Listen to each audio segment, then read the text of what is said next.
तो कल हम लोग नेशनल इनकम पढ़ लिए थे, ठीक है, जिसमें हम लोग पढ़े थे कि ये सब फैक्टर है जिसके वजह से हम लोग मेजर कर पाते हैं कि हमारा नेशनल इनकम क्या है, ठीक है। तो कल हम लोग जीडीपी देख लेते क्या है, उसमें एक टर्म था गुड सर्विसेज। तो आज हम समझते हैं गुड सर्विसेज क्या होता है, ठीक है।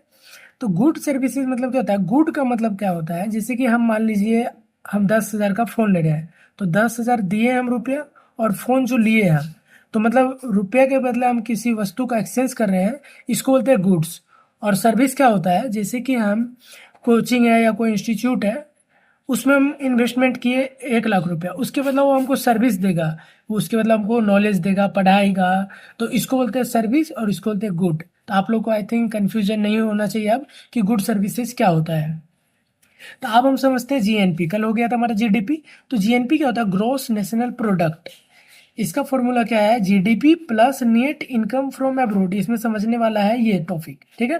तो इसको हम एग्जांपल से समझते हैं कि मान लीजिए कोई इंडिया का पर्सन है, वह यूएसए या फिर चाइना या कहीं भी आउट अनदर कंट्री में कमा रहा है, तो वह जो कमा के इंडिया भेज रहा है, तो उसका रुपया इंक्लूड होता है किसमें, जीएनपी में, ठीक है।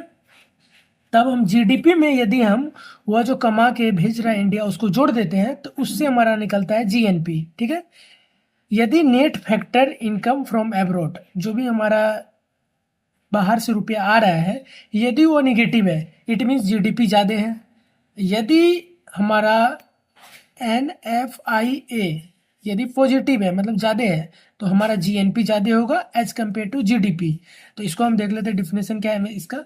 Measure the total values of all good and services produce by the residents and business of a country regardless of their physical location. मतलब उसका जो मातृभूमि है, इसके अलावा भी यदि वो कहीं और से कमा के भेज रहा है, तो उसको हम ऐड करते हैं जीडीपी के साथ, तो वो हमारा निकल के आता है जीएनपी, ठीक है।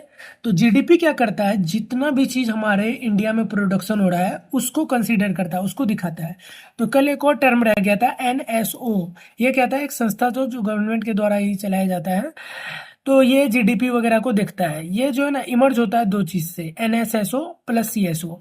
तो इसका फुल फॉर्म क्या होता है, नेशनल स्टैटिस्टिकल ऑफिस। एनएसएसओ का क्या होता है, नेशनल सैंपल सर्वे ऑफिस। तो हमारा इंडिया का जो जीएनपी है 318 से लेके 346 लाख करोड़ है, ठीक है। इसको यूएसडी में देखें तो 3.87 ट्रिलियन यूएसडी है, ठीक है। तो हम लोग पिछले वीडियो में बता दिए थे जीडीपी क्या है, ठीक है। आप लोग को यदि कोई दिक्कत आ रहा है तो आप लोग कमेंट कीजिए किस टॉपिक पे आपको समझ में नहीं आ रहा है। नेक्स्ट वीडियो में हम एनएनपी और एनडीपी का डिफरेंस बताएंगे। तब तक के लिए थैंक यू फॉर वॉचिंग।